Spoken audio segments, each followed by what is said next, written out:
Hello hello hello hello.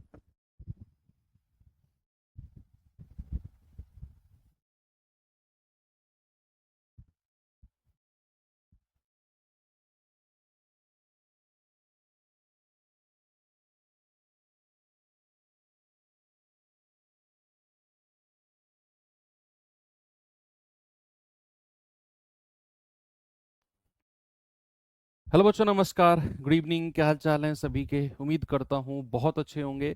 और बच्चे, पढ़ाई भी आप लोगों की बेहतर चल रही होगी। तो चलिए, अपनी मेंस्ट्रुएशन की क्लास नेक्स्ट पार्ट हम लोग करते हैं। और आज हम लोग 2D वाला जो पार्ट है, 2 डायमेंशनल जो मेंस्ट्रुएशन है, उसको आज एंड कर देंगे।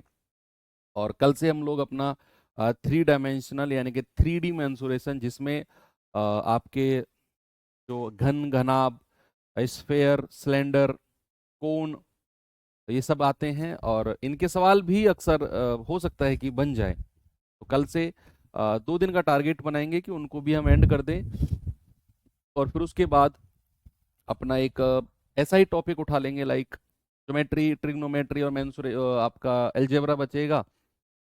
उनमें से किसी भी टॉपिक को उठाकर करेंगे, ठीक है भाई? तो चलिए, क्षेत्रमिति यानी कि मेंसुरेशन हमारा चल रहा था। और आई थिंक मैंने आपको एक होमवर्क भी दिया था।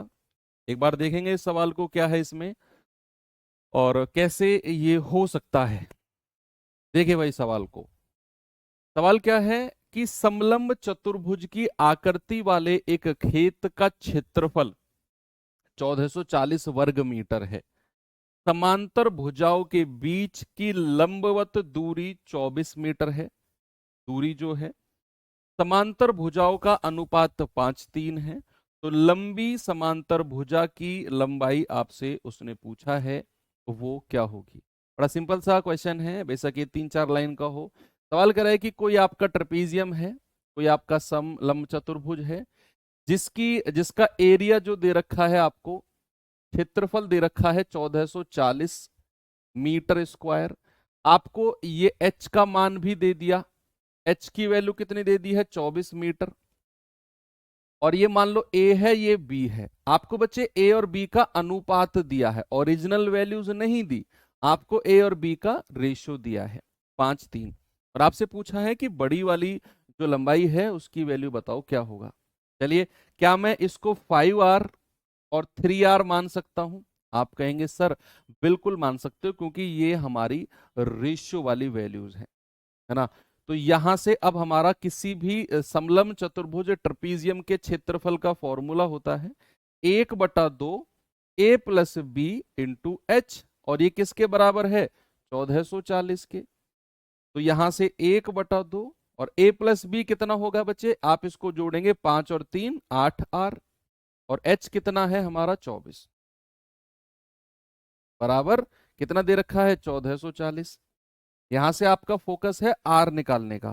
तो 24 छिक्के 144, 60 बार जाएगा।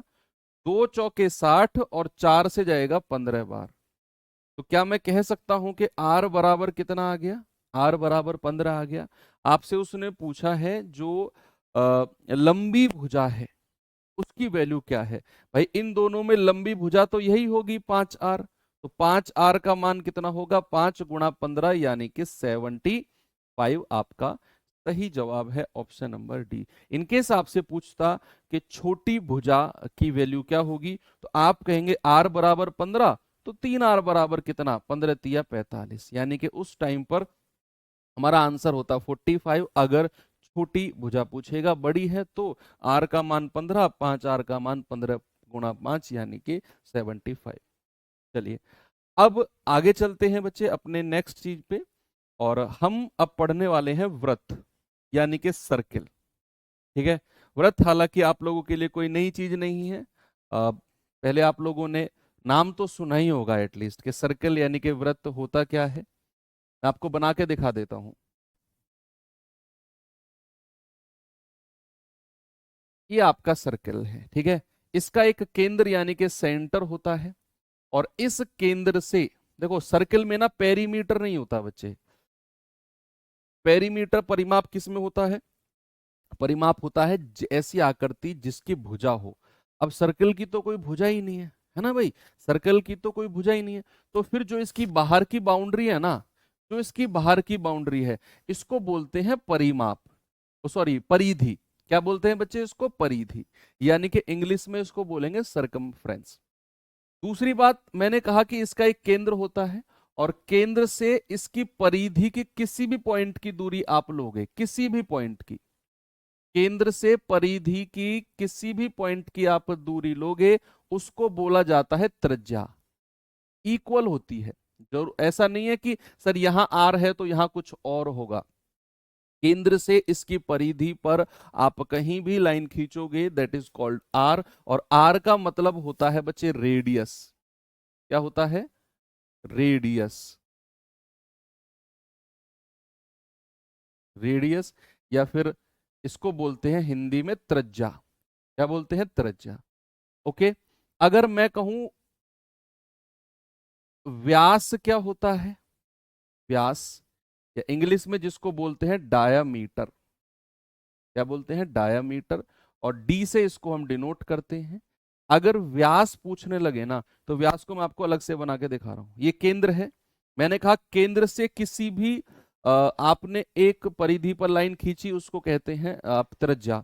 अगर मैं सीधी लाइन खींच दूं, यानी कि परिधि के एक पॉइंट से दूसरे पॉइंट तक लाइन खींचूं, और वो लाइन हमारी सेंटर यानी कि केंद्र से पास होनी चाहिए, केंद्र से गुजरनी चाहिए।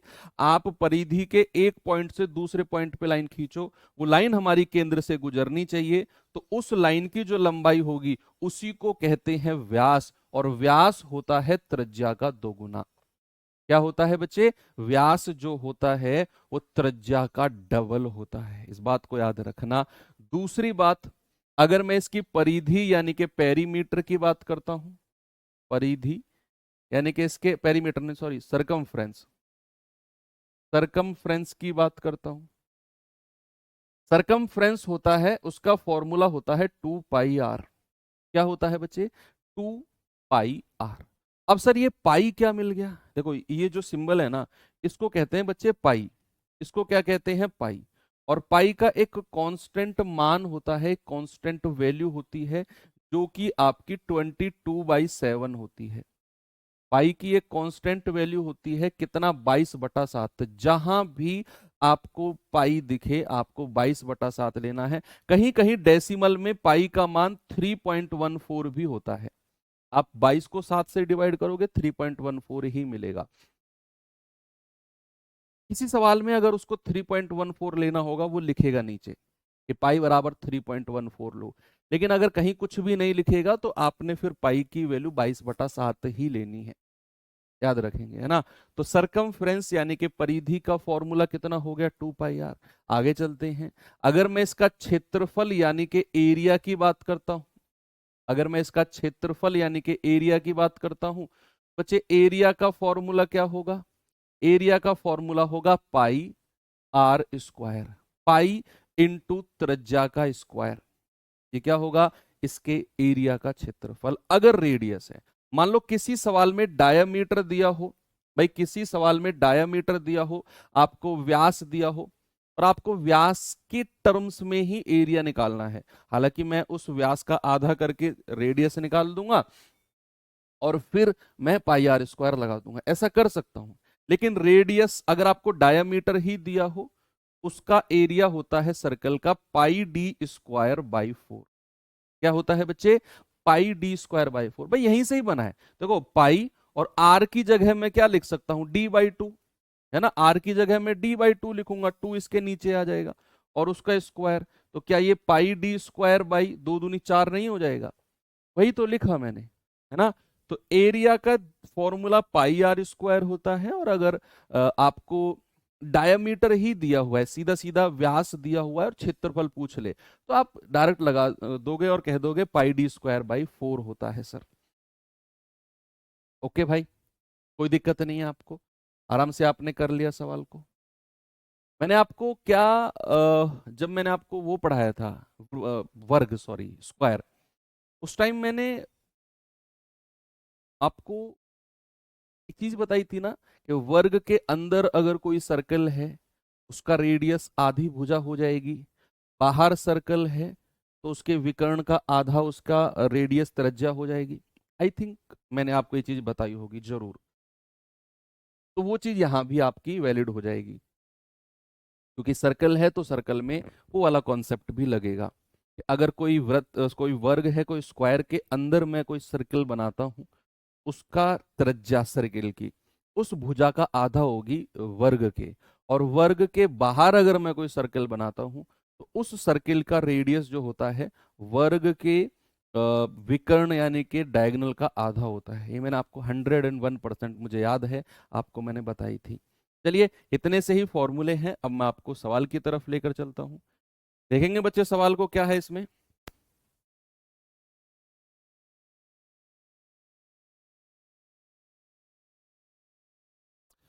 सवाल है, एक वृत्त का क्षेत्रफल 616 वर्ग मीटर है, इसका व्यास बताओ क्या होगा। देखो, अब आपसे व्यास पूछा है तो आपने फॉर्मूला रेडियस के टर्म्स में भी पढ़ा है और आपने व्यास के टर्म्स में भी पढ़ा है। अब आपसे अगर व्यास उसने पूछा, डायमीटर पूछा, तो सर आपको पता है वृत्त का क्षेत्रफल होता है पाई डी स्क्वायर बाई 4। क्या होता है? पाई डी स्क्वायर बाई 4। भाई एक तो पाई आर स्क्वायर होता है। अब हमसे यहां व्यास पूछा है तो मैं आर के फॉर्म में नहीं, मैं ना इसको सीधा व्यास की फॉर्म में ही लिखता हूं। कितना दिया हुआ है हमें एरिया? 616।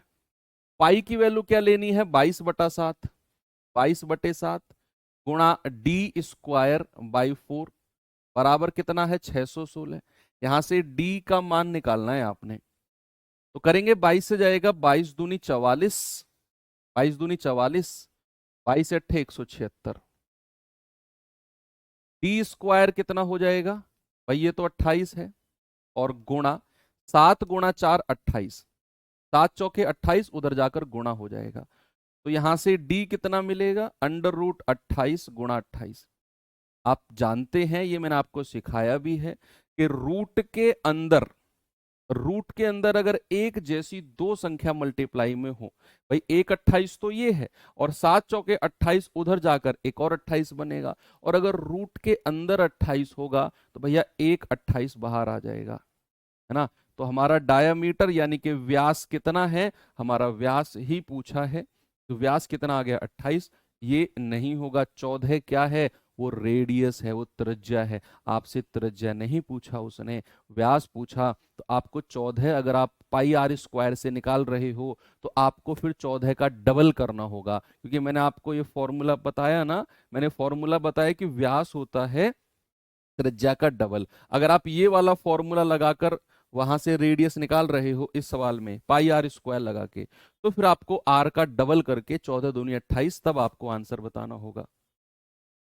ठीक है, आगे चले, नेक्स्ट क्वेश्चन देखेंगे बच्चे जरा ये सवाल।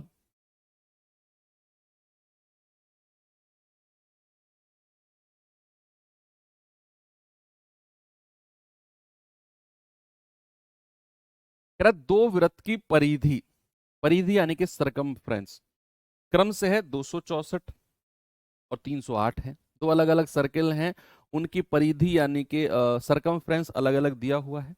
परिधि का फॉर्मूला याद है? अभी अभी लिखवाया है, 2πr। क्या है? 2πr। कह रहा है बड़े वृत्त और छोटे वृत्त के क्षेत्रफल में क्या आपका डिफरेंस होगा।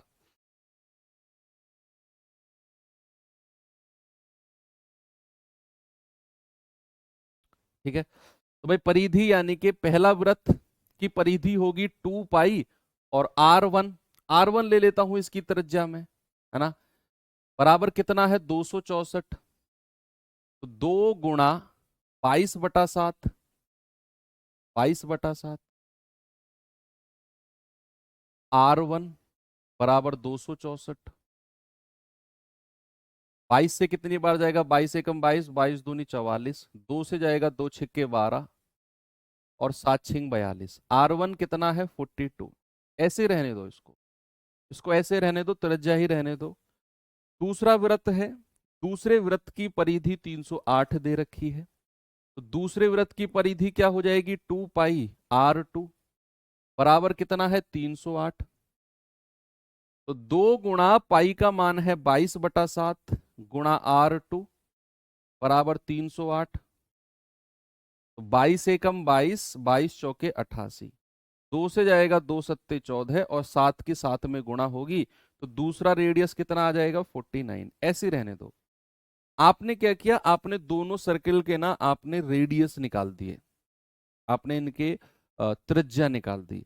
अब आपसे क्या पूछा है, बड़े वृत्त और छोटे वृत्त के क्षेत्रफल में अंतर बताना है, दोनों के एरिया में अंतर। तो बड़े वृत्त का क्षेत्रफल कितना होगा भाई, बड़ा वृत्त कौन सा है, जिसकी त्रिज्या बड़ी है ना भाई, जिसका रेडियस बड़ा है वही बड़ा वृत्त है।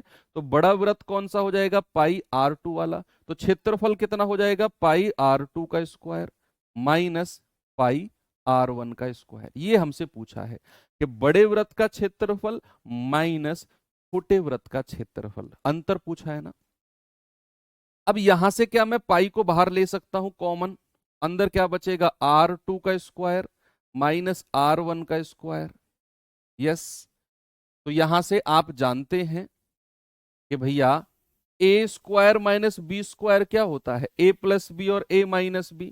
पाई का मान कितना है 22/7, और ए स्क्वायर माइनस बी स्क्वायर का मतलब है एक बार तो जोड़ो 49 प्लस 42 और एक बार घटा दो 49 माइनस 42।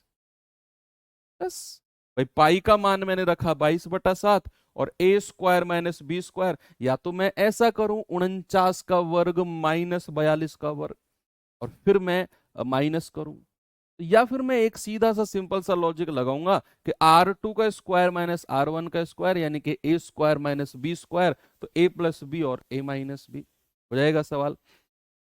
तो 22/7 और 9 और 2 11, 4 4 8 और 1 9, और ये जाएगा 7, 7 से 7 कट गया, 22 एकम 22 हासिल का 2, 22 निम्मा 198 और 2 200, कितना आएगा आंसर 2002। ऑप्शन नंबर ए बिल्कुल सही है। ठीक है, कोई दिक्कत है नहीं ना, आराम से आपने कर लिया इसको। चलो आगे बढ़े।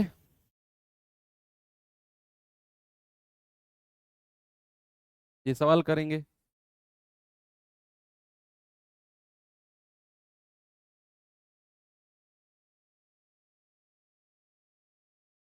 सवाल है, यदि एक वृत्त का व्यास 14 सेंटीमीटर है तो वृत्त के उस त्रिज्य खंड का क्षेत्रफल ज्ञात करो जिसका केंद्र कोण 60 डिग्री होगा, जिसका केंद्रीय कोण 60 डिग्री होगा।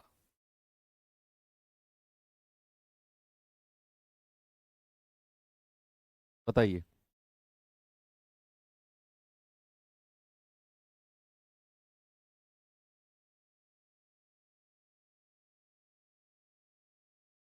एक वृत्त का व्यास है, व्यास यानी कि डायमीटर आपको दिया हुआ है 14 सेंटीमीटर, तो वृत्त के उस त्रिज्या खंड का क्षेत्रफल, अब त्रिज्या खंड का क्षेत्रफल हमने पढ़ा ही नहीं है ना। चलो थोड़ा सा आपको त्रिज्या खंड के बारे में बता देता हूं। त्रिज्या खंड होता है कि आपने पिज्जा का, पिज्जा देखा है, देखा नहीं सर, खाया भी है। तो पिज्जा कैसा होता है, पिज्जा कुछ इस तरीके से होता है ना, ऐसे होता है, ऐसे 4 पीस होते हैं ना पिज्जा के।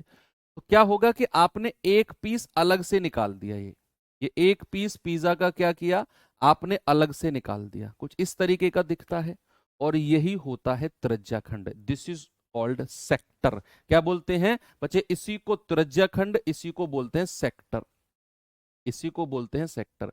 और ये सेंटर पॉइंट से ये तो त्रिज्या है, तो ये भी त्रिज्या रहेगी, ये भी त्रिज्या रहेगी, है ना। तो अब आपसे कई बार दो चीज पूछेगा, एक तो पूछेगा इस त्रिज्या खंड की लंबाई, ये वाली, ये वाली यानी कि L का मान आपसे पूछेगा यहां से यहां तक, और दूसरा आपसे क्षेत्रफल पूछ लेगा। दूसरा आपसे क्या पूछेगा, क्षेत्रफल। इनके बीच का एंगल होता है 60 degree, 60 degree angle, sorry 60 degree तो इसमें दिया हुआ है, आप थीटा मानो, अब कुछ भी हो सकता है, वो कुछ भी हो सकता है। तो सेक्टर का क्षेत्रफल और सेक्टर की लंबाई, ये वाली L का मान पूछ सकता है। अगर L का मान पूछेगा तो थीटा अपॉन 360 इंटू 2 पाई r, ये फॉर्मूला होता है। हालांकि ये सवाल शायद ही आपके एग्जाम में पूछा जाए, लेकिन फिर भी आप देख लो। अगर L का मान पूछेगा, अगर एरिया यानी कि क्षेत्रफल की बात करेगा तो क्षेत्रफल होता है theta upon 360 into pi are square, into pi are square. तो नेक्स्ट टाइम आप कोई भी पिज्जा खा रहे होंगे तो वो जो एक पीस होता है पिज्जा का, दिस इज कॉल्ड सेक्टर, उसी को ही त्रिज्याखंड कहते हैं, है ना। तो उसका एक एंगल होता है, रेडियस त्रिज्या होती है भाई, इसी सेंटर से ही तो अलग करके निकाला मैंने इसको। तो ये त्रिज्या है और ये इसकी लेंथ है। एल का मान होता है theta upon 360 into 2 pi r, और क्षेत्रफल होता है theta upon 360 into pi are square. हमें कोण दिया हुआ है, थीटा का मान दिया हुआ है 60 डिग्री, तो थीटा अपॉन 360 इंटू पाई, और व्यास अगर 14 है, डायामीटर कितना है 14, बच्चे रेडियस कितना हो जाएगा, इसका आधा कर दो, रेडियस कितना होगा 7। भाई अगर आपका व्यास 14 है, त्रिज्या कितनी होगी, उसका आधा कर दो सर, 7 होगी। तो बस यहां पर आप पाई और गुणा 7 का स्क्वायर कर दो, हो गया सवाल।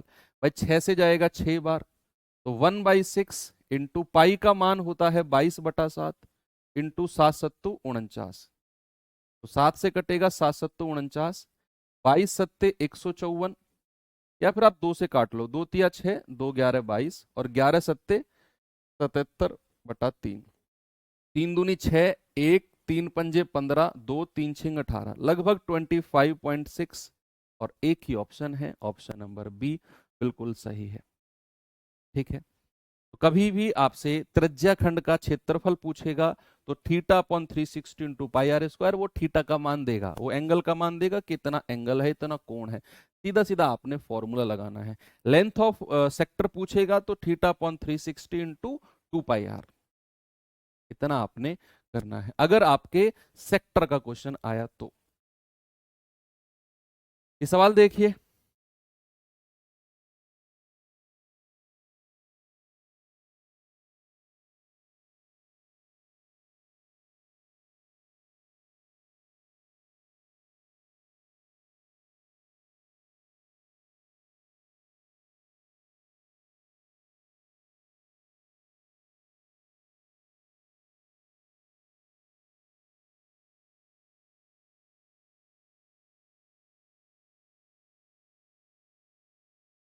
देखते हैं भाई सवाल में क्या है। कह रहा है एक तार वर्ग के आकार में है, कोई तार है स्क्वायर की फॉर्म में है, जिसकी भुजा 44 सेंटीमीटर है। ओके, कह रहा है इसे मोड़कर वृत्त बनाया गया, तो वृत्त की त्रिज्या क्या होगी। अब ना ये चीज थोड़ा सा मैं आपको प्रैक्टिकली बताता हूँ, थोड़ा सा ना फील करने की कोशिश करना। आपके पास एक तार है, बचपन में खेलते थे ना, जो तार होता था घर में, कोई वायर फूक गया, वो ऐसे वेस्ट में पड़ा रहता था, उसके तार निकाल निकाल के अलग अलग शेप की चीजें हम बनाते थे, कभी पहिया बना दिया, कभी कुछ बना दिया। वही कोई तार है, सीधा तार है आपके पास, आपने क्या किया, उस सीधे तार को स्क्वायर बना दिया, एक वर्ग बना दिया। आपने क्या किया, कोई सीधा तार है, एक सीधा तार है, उस तार को आपने वर्ग बना दिया। वर्ग यानी कि ऐसी आकृति जिसकी हर भुजा बराबर है, और कितनी दी हुई है 44। अब इस तार की लंबाई अगर मैं आपसे पूछूंगा कि इस तार की लंबाई कितनी रही होगी, आप मुझे क्या जवाब दोगे। आप कहेंगे सर ये तार था सपोज ऐसे सीधा, मैंने ऐसे मोड़ा और उसको वर्ग बना दिया। तो अगर इस तार की लंबाई आप पूछोगे ना, तो इसकी सारी भुजाओं को जोड़ दो, इसका परिमाप यानी कि वर्ग का परिमाप ही तार की लंबाई होगी सर। उसी तार को मैंने शेप दी है, एक शेप, एक आकृति दी है मैंने उसी तार को। अगर मैं इस तार को यहां से ऐसे तोड़ के सीधा कर दूं ना, तो 44 44 44 44 ये तार की लंबाई आ जाएगी। तो तार की लंबाई कितनी हो जाएगी, तार की लंबाई, तार की लंबाई जो होगी वो वर्ग के परिमाप के बराबर होगी, वर्ग का परिमाप, पेरीमीटर कितना होगी बच्चे, 4 × 44। कितनी होगी, 4 × 44। ऐसे रहने दो, कोई दिक्कत नहीं, आप गुणा करना चाहो कर लो, 176 आएगा। अब इस तार को आपका जो मूड है ना वो चेंज हो गया, इस बार वर्ग बनाया था, इस बार आपने सर्कल बना दिया, है ना, एक गोला बना दिया आपने, मतलब राउंड बना दिया, उसको सर्कल बना दिया। इसी तार को आपने राउंड बना दिया। बच्चे अगर मैं इस तार की लंबाई आपसे पूछूं, यानी कि ये लंबाई, इसको परिधि हम सर्किल की फॉर्म में कहते हैं, अगर मैं इस तार की परिधि आपसे पूछूंगा तो आपका जवाब क्या होगा? इस तार की परिधि अगर मैं आपसे पूछूंगा, इस सर्किल की परिधि 2 पाई आर, तो आपका जवाब क्या होगा? बताइए जल्दी से। क्या इस सर्किल की परिधि, क्या इस सर्कल का पेरीमीटर इसके बराबर होगा 4 × 44 के? भाई जो तार की लंबाई है उसी को ही तो मोड़ के हमने सर्किल में बनाया है, तो तार की लंबाई थोड़ी चेंज होगी, वो तो जितनी है उतनी रहेगी। तो अगर मैं इस सर्किल की परिधि आपसे पूछूं, पेरीमीटर पूछूं, तो आप कहेंगे 2 पाई आर, और वो किसके बराबर होगा? तार की लंबाई के बराबर। तो बच्चा क्या मैं यहां से कह सकता हूं 2 × पाई का मान 22/7 और आर हमें चाहिए, और वो 4 × 44 है। अब आप कहेंगे सर ये 22 से कट गया, 22 दूनी 44, ये 2 से 2 कट गया, 7 उधर जाकर गुणा होगा तो 7 चौके 28, और हमसे रेडियस पूछा है या व्यास? सर वृत्त की त्रिज्या पूछी है, और वही हमारा जवाब है। बस ये देख लेना, कई बार वो आपसे व्यास पूछता है और बच्चा जल्दबाजी में रेडियस को आंसर लगा के आ जाता है त्रिज्या को। तो सवाल में फोकस करेंगे कि उसने पूछा क्या है। उसने वृत्त की त्रिज्या यानी कि रेडियस पूछा है, और वो हमारा 28 होगा, बिल्कुल सही है। बस एक बात याद रखना, किसी भी तार को तोड़ मरोड़ के किसी भी फॉर्म में करे, उस तार की लंबाई कभी चेंज नहीं होगी। मान लो इसी तार को अगर ये आयत बना देता, तो भी आयत का जो परिमाप होता वो इसके तार की लंबाई 4 × 44 के बराबर होता। मान लो इसी तार को ये समलंब चतुर्भुज ट्रेपीजियम बना देता, तो उस ट्रेपीजियम का परिमाप इसके बराबर होता 4 × 44 के। ये तार की लंबाई चेंज नहीं होगी, जिस भी आकृति में बनाओगे उसी के परिमाप या परिधि के बराबर ही ये तार की लंबाई हो जाएगी। ये कॉन्सेप्ट अच्छा है और सवाल भी अच्छा है, एग्जाम में बनते हैं ऐसे सवाल। ये सवाल करेंगे जरा।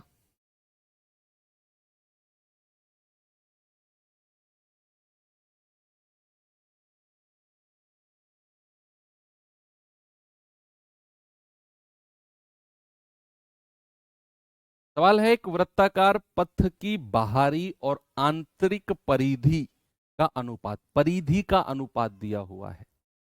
यदि पथ की चौड़ाई 20 मीटर है तो आंतरिक वृत्त की त्रिज्या बता दो क्या होगी? आंतरिक वृत्त की त्रिज्या क्या होगी, बताइए।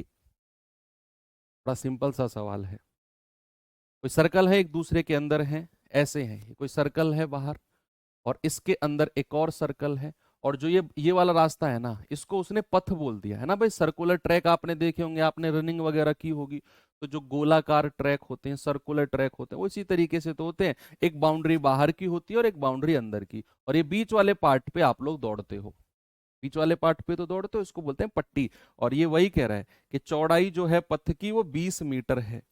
पथ की चौड़ाई कितनी है बच्चे? 20 मीटर, यानी कि ये 20 मीटर चौड़ा है। कितना है? 20 मीटर। इन दोनों का एक ही सेंटर होगा, बाहर वाले सर्कल और अंदर वाले सर्कल का केंद्र एक ही होगा। इस केंद्र से अगर मैं अंदर वाले सर्कल की त्रिज्या कहूंगा, आपने कहा आर। अगर मैं बाहर वाले सर्कल की कहूंगा, आप कहेंगे कैपिटल आर। कैपिटल आर मान लो। अब सवाल कह रहा है कि इनकी परिधि का अनुपात, यानी कि बाहर वाले सर्कल की परिधि अगर मैं कहूं 2 पाई आर बटे अंदर वाले सर्कल की परिधि अगर मैं कहूं 2 पाई स्मॉल आर, और ये किसके बराबर दिया हुआ है? 11/7 के, उनकी परिधि का रेशियो। तो 2 पाई से 2 पाई कट गया, क्या मैं कह सकता हूं R/R ही 11/7 होगा? ये रेशियो में है बच्चा, ये अनुपात में है कि अगर अगर बाहर वाले सर्कल की त्रिज्या 11 यूनिट है तो अंदर वाले सर्कल की त्रिज्या कितनी है? 7 यूनिट। तो कितनी डिफरेंस है इन दोनों का? इन दोनों का डिफरेंस है 4 यूनिट। बच्चे क्या यही 4 यूनिट जो होगा बड़ी वाली में से अगर मैं अंदर वाली का अंतर निकाल दूं तो यही आपका 20 यूनिट के बराबर होगा कि नहीं? भाई बड़ी वाली त्रिज्या में से अगर मैं अंदर वाली त्रिज्या माइनस करूं तो जो आएगा डिफरेंस यही तो आएगा, और ये डिफरेंस तो हमें 20 दिया हुआ है। ये डिफरेंस तो हमें 20 दिया हुआ है। तो 4 यूनिट का मान 20, एक का मान कितना होगा? 20/4, यानी कि 5। और हमसे क्या पूछा है? आंतरिक वृत्त की त्रिज्या, अंदर वाले वृत्त की त्रिज्या 7 यूनिट का मान। क्या पूछा है? 7 यूनिट का मान। 7 × 5 दैट इज 35। क्या आंसर हो जाएगा आपका? 35 बिल्कुल सही है। ओके, आगे बढ़ू? यस, आगे चलते हैं। ये सवाल देखिए।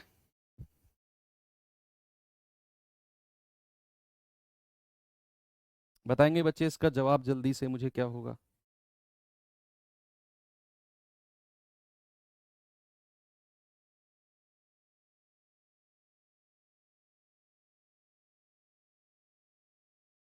करेक्ट। 150 मीटर व्यास वाले एक वृत्ताकार मैदान के पारित 3 मीटर की एक समान चौड़ाई वाला वृत्ताकार पथ का क्षेत्रफल बताओ कितना होगा?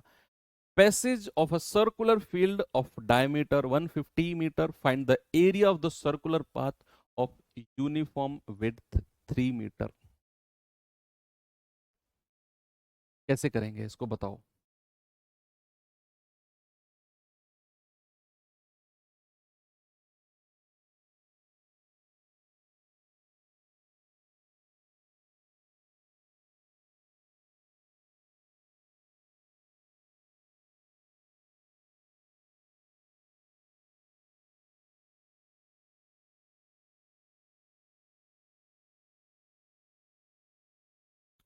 कह रहा है कि 150 मीटर व्यास, व्यास यानी कि डायमीटर है, डायमीटर की बात कर रहा है।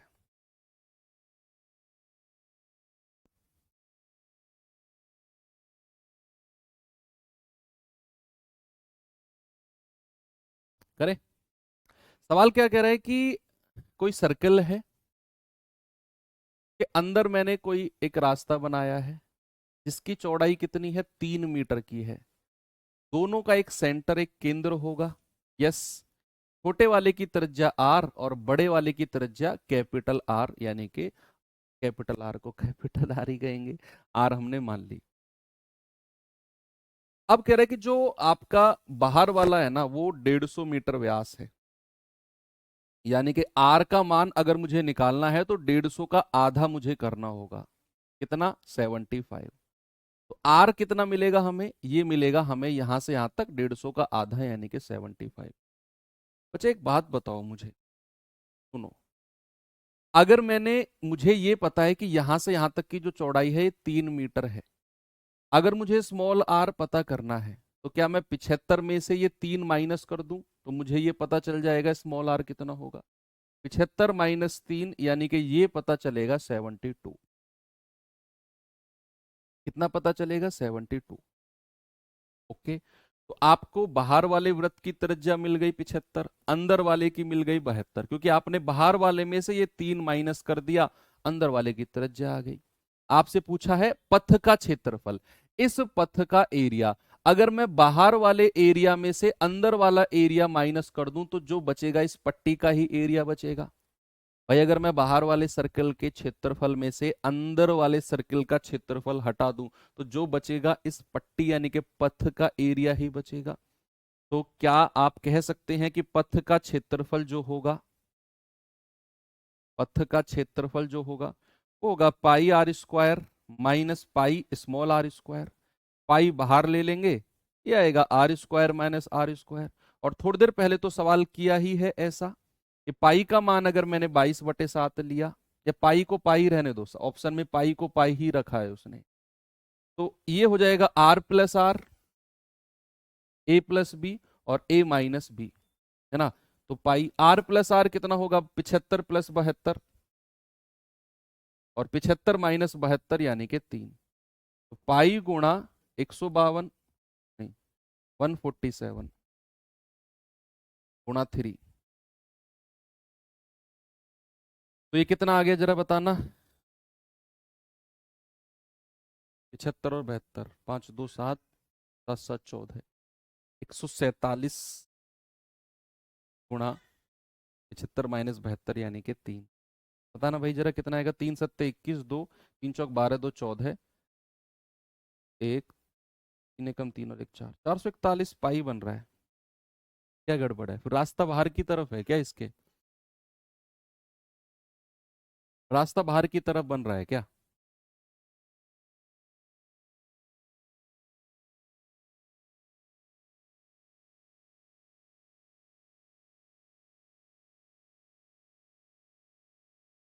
यस, इसने रास्ता बाहर की तरफ बनाया हुआ है।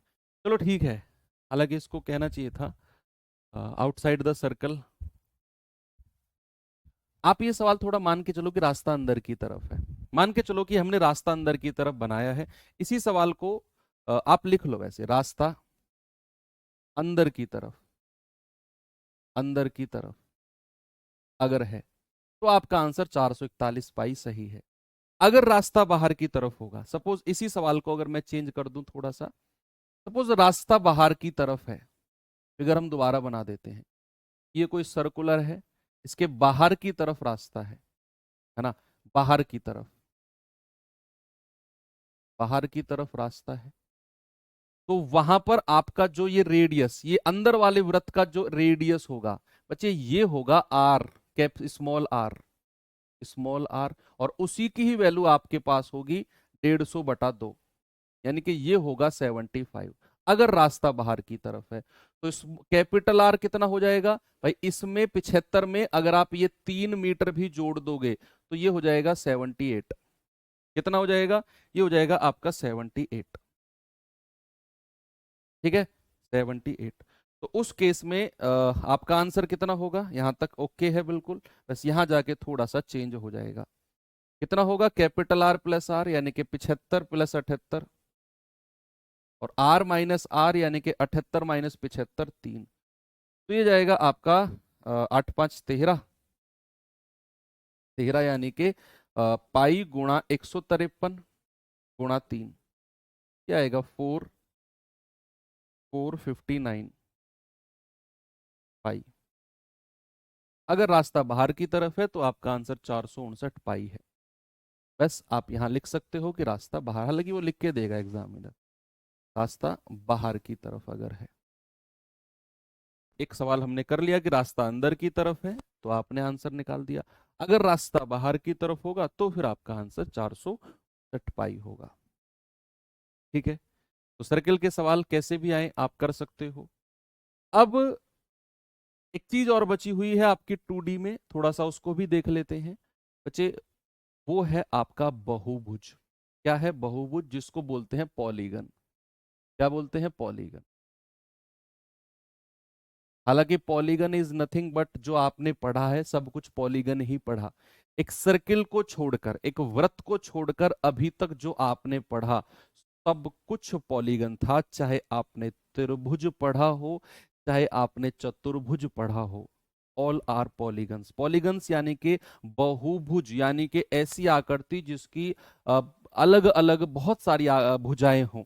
अब वो 3 आकृति वाला, अगर मैं कहूं पॉलीगन, क्या किसी त्रिभुज को पॉलीगन कह सकते हैं? यस, बिल्कुल ये पॉलीगन होगा। और कितनी भुजाएं, 3 साइड वाला पॉलीगन। अगर मैं कहूं कोई चतुर्भुज, क्या ये पॉलीगन होगा? यस, बिल्कुल होगा सर। और कितनी भुजाओं वाला पॉलीगन होगा सर? 4 भुजाओं वाला पॉलीगन होगा। अब ये स्क्वायर हो, रेक्टेंगल हो, समचतुर्भुज हो, समलंब चतुर्भुज हो, सब कुछ पॉलीगन है। और उसकी भुजा देखनी होती है। पॉलीगन का मतलब केवल भुजा से और एंगल से होता है, भुजा से और एंगल से। अगर मैं कहूं कोई 5 भुजाओं वाली आकृति, जिसको क्या बोलते हैं, पंचभुज। क्या बोलते हैं बच्चे इसको? पंचभुज, पंचभुज। क्या ये पॉलीगन है? बिल्कुल है सर। कितनी भुजाओं वाला? 5 भुजाओं वाला पॉलीगन। 5 भुजा है ना।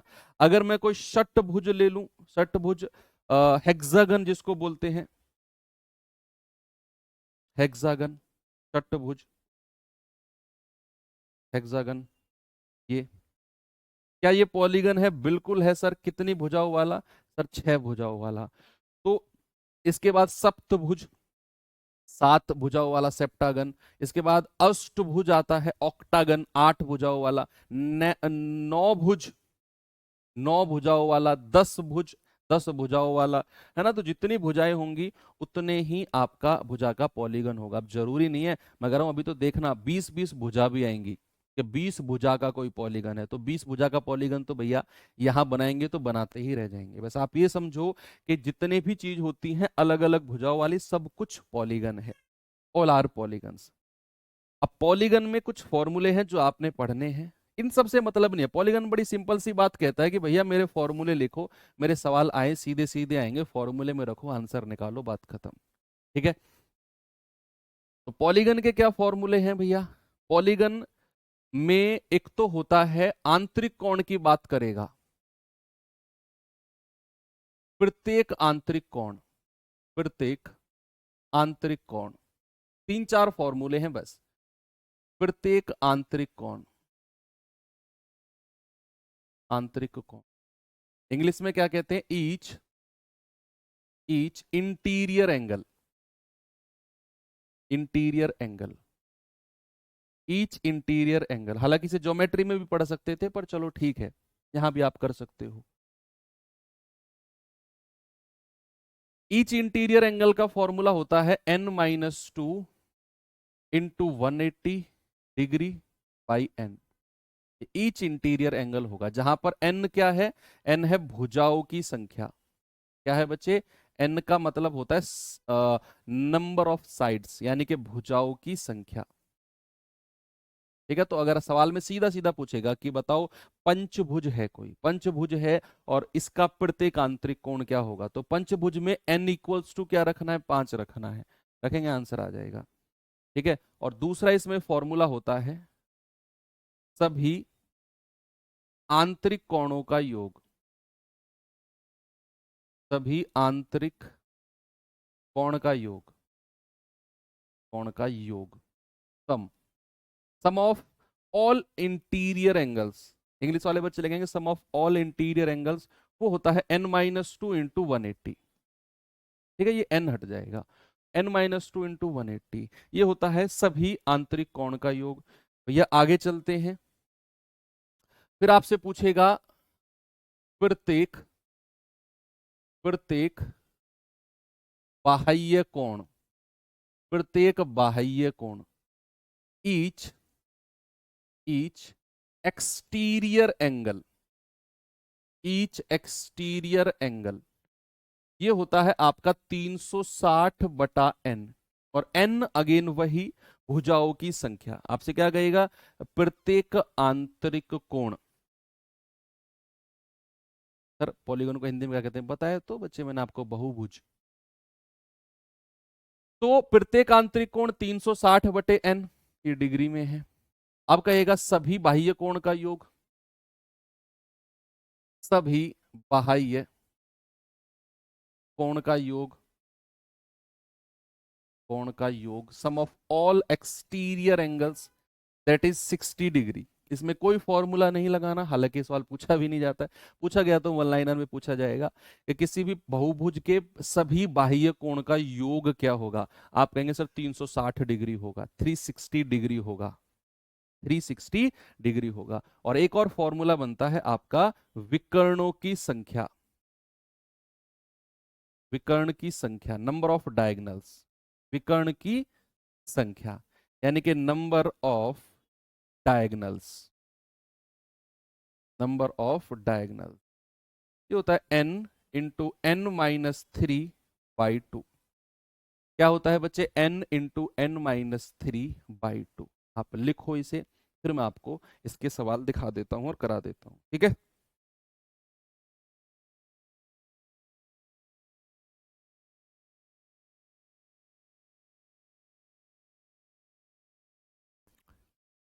फॉर्मूलेज हैं प्रत्येक, each interior angle, sum of all interior angles, each exterior angle, sum of all exterior angles, और नंबर ऑफ डायगोनल। यही बात आपसे पूछेगा। अब वो आपसे बोलेगा कि इतनी भुजाओं वाली कोई आकृति है, इसका विकर्णों की संख्या बताओ। n का मान रखना है, बात खत्म, आंसर आ जाएगा। ओके, तो चलिए सवाल दिखा देता हूं आपको। इस सवाल का आंसर बताएंगे बच्चे जल्दी से मुझे, क्या होगा इसका?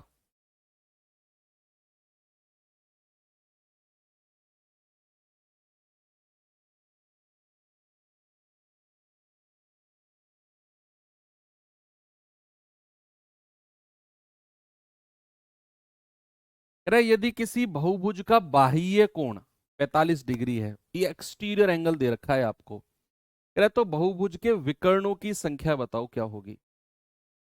बाह्य कोण दे दिया आपको, अब बाह्य कोण से आपको पहले तो बहुभुज की संख्या पता करनी है। कि संख्या कितनी है, कितनी भुजाओं वाला है वो, और फिर वहां से आप विकर्ण की संख्या के फॉर्मूले में वो रखोगे। भाई बाह्य कोण का फॉर्मूला क्या होता है, 360/n, और कितना दे रखा है ये 45 डिग्री।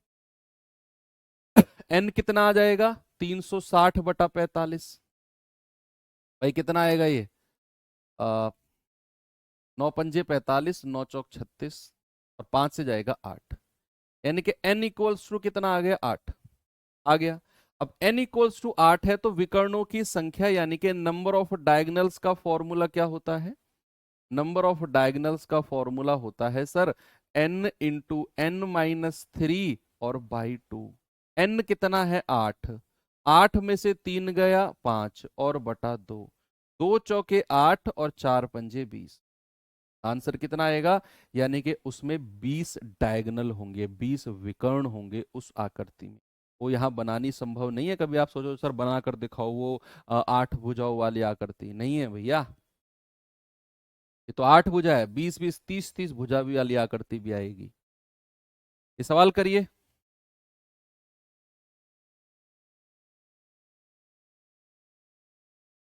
सवाल है, यदि एक नियमित बहुभुज के प्रत्येक आंतरिक कोण का माप, प्रत्येक आंतरिक कोण यानी कि ईच इंटीरियर एंगल आपको दिया है, यानी कि n-2 इंटू 180/n, ये आपको दिया हुआ है कितना, 150। ये आपको 150 दिया हुआ है, तो ये जाएगा आपका 3×5 = 15, 3×6 = 18, ये n उधर जाएगा, 6 की गुणा अंदर कर दो, 6n - 6×2 = 12 बराबर 5n, 5 इधर आएगा, 6 में से घटेगा n बराबर माइनस का 12 उधर जाकर प्लस का हो जाएगा। भुजा कितनी मिल गई, 12। अब कह रहा है विकर्णों की संख्या, नंबर ऑफ डायगोनल का फॉर्मूला क्या होता है, n इंटू n-3/2। n की जगह 12 रखेंगे, और 12 में से 3 गया 9/2, 2×6 = 12 और 6×9 = 54। कितने विकर्ण होंगे बच्चे, आप कहेंगे सर 54 डायगोनल्स होंगे, 54 विकर्ण होंगे उस आकृति में। ये सवाल करिए। सवाल करा है, एक 10 भुज के विकर्णों की संख्या कितनी होगी, 10 भुज। 10 भुज जैसे ही आपको दिखा, जैसे ही 10 भुज दिखा, आप समझ गए n बराबर 10 होगा, n बराबर 10 होगा, और विकर्णों का फॉर्मूला होता है n इंटू n-3/2, यानी कि 10 इंटू, और 10 में से 3 गए 7/2, 2 से कटेगा 5 बार, और 7×5 = 35। विकर्ण कितने होंगे बच्चे, आप कहेंगे ऑप्शन नंबर सी, 35 विकर्ण यानी कि डायगोनल होंगे। ये सवाल करिए।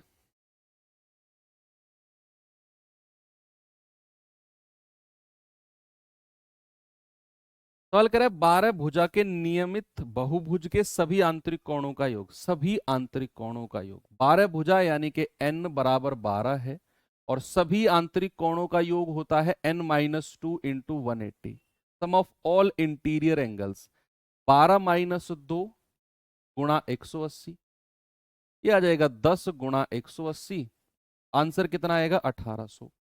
तो ये 1800 डिग्री क्या है, सम ऑफ ऑल इंटीरियर एंगल्स, सभी आंतरिक कोण का सम यानी कि योग कितना है, 1800 डिग्री है। बहुत छोटे छोटे क्वेश्चन है, बहुत ही आसान आसान।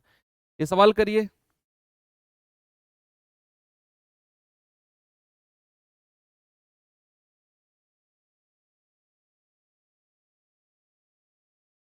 सवाल कर रहा है कि एक सम अष्टभुज, अष्टभुज यानी कि 8 भुजाओं वाला है, ऑक्टागन कह रहा है, इंग्लिश में ऑक्टागन, ऑक्टागन होता है जिसकी 8 साइड होती है, हिंदी में तो स्पष्ट दिख रहा है, अष्ट यानी कि 8, एन कितना आ गया, 8, प्रत्येक आंतरिक कोण, each interior angle, each interior angle होता है n-2 इंटू 180/n, n की जगह 8 रखेंगे, 8 में से 2 गया 6 गुणा 180 और बटा 8, ये जाएगा 2×6, या 2×6, 2×4 = 8, और 3 से जाएगा 3×6 = 18, और 6×4 = 24, 240। आंसर कितना आएगा, नन ऑफ दी। प्रत्येक आंतरिक कोण कितना आ गया, 240। सही किया है ना हमने, 6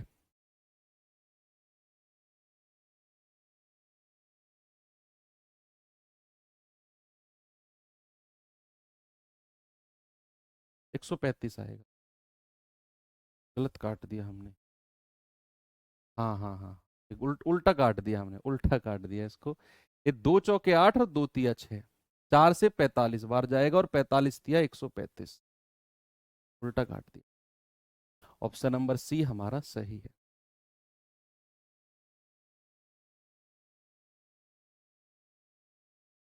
ये सवाल बताएंगे।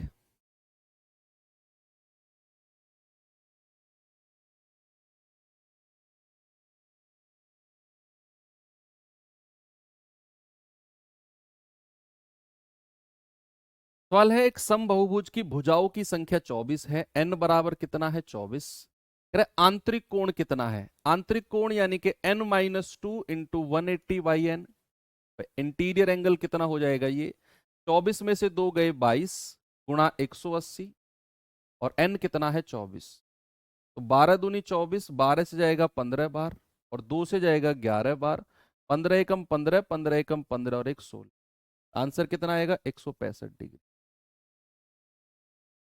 कितना आएगा 165 डिग्री। एक और सवाल देखेंगे बच्चे, इसे देखिए जरा क्या है इसमें। सवाल करा, एक समबहुभुज के एक शीर्ष पर बाह्य और आंतरिक कोण के बीच अंतर 144 डिग्री का है, यानी कि उसका इंटीरियर और एक्सटीरियर एंगल का डिफरेंस कितना है 144। बहुभुज की भुजाओं की संख्या क्या है। भाई कह रहा है बाह्य और आंतरिक कोण का डिफरेंस। बाह्य कोण क्या होता है 360/n। आंतरिक कोण क्या होता है n-2 × 180/n, यही होता है। और इनका डिफरेंस अगर मैं कहूंगा तो आप कहेंगे सर 144 है।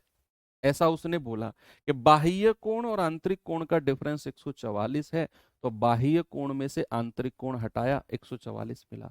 अब यहां से क्या कॉमन हम ले सकते हैं बच्चे, 180 और बटे में n। क्या 360 को मैं 180 गुणा 2 कह सकता हूं, कह सकता हूं ना 180 गुणा 2। तो यहां से भी 180/n और यहां से भी 180/n। बच्चा कॉमन क्या आ जाएगा 180/n। अंदर यहां क्या बचेगा 2 माइनस, और यहां क्या बचेगा n-2, यही बचेगा 180/n। तो आपने कॉमन ले लिया बराबर 140। कोई दिक्कत है नहीं है। अब 18 से कटेगा क्या 36 से, 36 पंजे 180 और 36 चौके 140। ये n उधर जाकर गुणा हो जाएगा तो 5, और ब्रैकेट में क्या बचेगा 2 माइनस n, और माइनस प्लस हो जाएगा, प्लस का 2 बराबर 4n, बराबर 4n। तो 5, 2 और 2 4, 4 माइनस n बराबर 4n। अंदर गुणा करेंगे 5 चौके 20 माइनस 5n बराबर 4n। तो 5 और 4 9n है। उल्टा था क्या, उल्टा था क्या ये, आंतरिक कोण बड़ा था क्या, है ना। हो सकता है आंतरिक कोण बड़ा हो, क्योंकि यहां पर तो 5 4 9 n है, 20/9 हो ही नहीं सकता। तो हो सकता है फिर इसमें से ये माइनस करना पड़ा हो।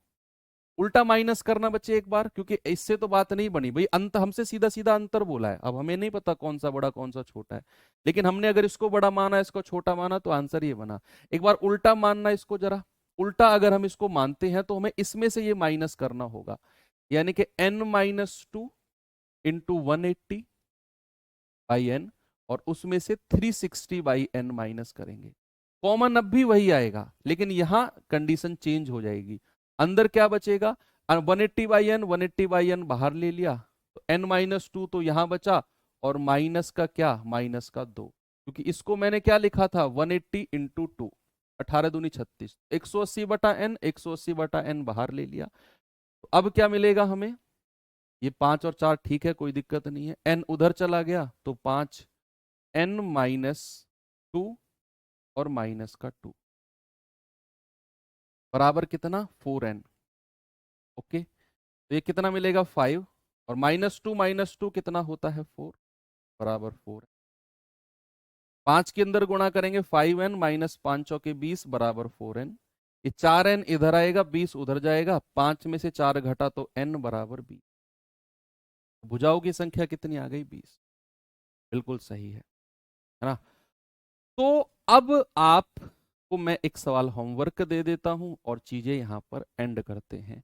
कल हम जो शुरू करेंगे बच्चे, वो शुरू करेंगे अपना 3D मेंसुरेशन, यानी कि घन और घनाभ वाला पार्ट कल मैं एंड कर दूंगा।